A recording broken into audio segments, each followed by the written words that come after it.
It's long been a bit of a tradition of mine to find one new show every season that clicks with me and get far too invested into it.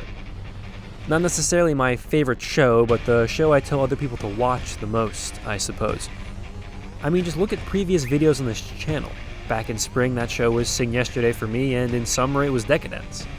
As far as what that means for my track record, I still feel like Decadence landed its ending well enough, and that it was a good show. And you probably just remembered Sing Yesterday was an anime that aired this year when I just said the name. So we'll say it's mixed. Hopefully the third time's the charm though, because my fall season flavor of the month is Akudama Drive, a cyberpunk heist action anime from Studio Pierrot. But unlike the two shows I mentioned earlier, I'm not going to sit here and act like I think this is or will be a storytelling masterpiece. But man, is it entertaining. I was very wary at first because the first episode is absolutely jam-packed with insanity to the point it's very nearly incoherent. They have to introduce all the characters, the world, the mechanics, and the mystery all within 22 minutes. But I'm pretty sure clips from the first episode are going to circulate around anime meme and clip pages for the rest of eternity, promptly followed up by people not reading the description and commenting, "Sauce?" And this is what makes it the perfect first impression. After the first episode, you know immediately if you want to strap into this rickety, high-speed roller coaster ride or you want to leave the theme park entirely. It's got Spider-Man bike, murder train, robot battle royale, elevator tank, and a literal guillotine. Nothing in this show is subtle, down to the fact that each main character is just named after their archetype. But speedrunning characterization leaves room for some fantastic world building. The world of Akudama Drive is set in pseudo-post-apocalyptic Japan, where we're led to believe that there is a war between Kanto and Kansai, and Kanto won by dropping some sort of super-powered bomb and razing Kansai to the ground. This cyberpunk-looking city is what was rebuilt in the aftermath with help from Kanto themselves.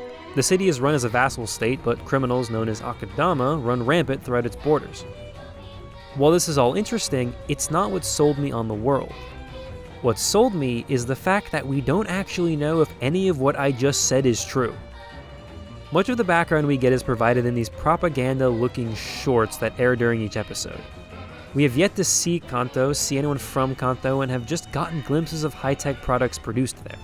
Meanwhile, for the people of Kansai, it's treated as an unattainable land of the gods where anything is possible. Consider me intrigued. What helps drive the world building home is then a beautiful use of color and style. The show just looks incredible. Every single character pops off the screen and the backdrops are gorgeous. One of my favorite things that they do are these drop-in transitions where the setting for the next scene just smashes down into the frame piece by piece. It's so unique and cool. And once you get past the fact that our main girl looks like a Danganronpa dropout and there's a blonde Josuke, the designs are pretty solid. But the way the show uses color is magnificent, with them often choosing just one color to dominate the shot and enforce a specific mood. It never lets up and is always a driving force in every scene. And more often than not, that scene is a fight scene. When I described the show as action earlier, I was actually underselling it a bit, as the show has provided non-stop adrenaline straight to my brain for 5 episodes. It has some of my favorite hand-to-hand fights of the year that are just animated beautifully. Pierrot, can we get the people who worked on Akudama on the Black Clover? Thank you in advance.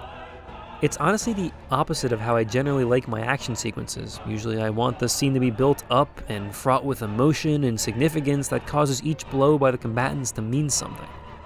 Here it's, police officers have lightsabers now, don't die, go. And I think that's wonderful. As a plus, the story has managed to go in a direction I wasn't expecting, and roughly halfway through I still have no idea what's going on. This could be a good thing, or not, depending on how they answer the plethora of questions I have at the moment. I can already tell that this show will be a bit divisive, as I'm sure not everyone has the same love for utter chaos as I do, and if episode 1 puts you off, then that's perfectly fine. The best way I can describe this show is it's a cheesy action flick with a gorgeous art style, and while I don't yet know where the plot is going, I can say one thing for certain. Akudama Drive will not leave you bored. And in a season that hasn't had too many standouts thus far, I think it has a chance to be something special.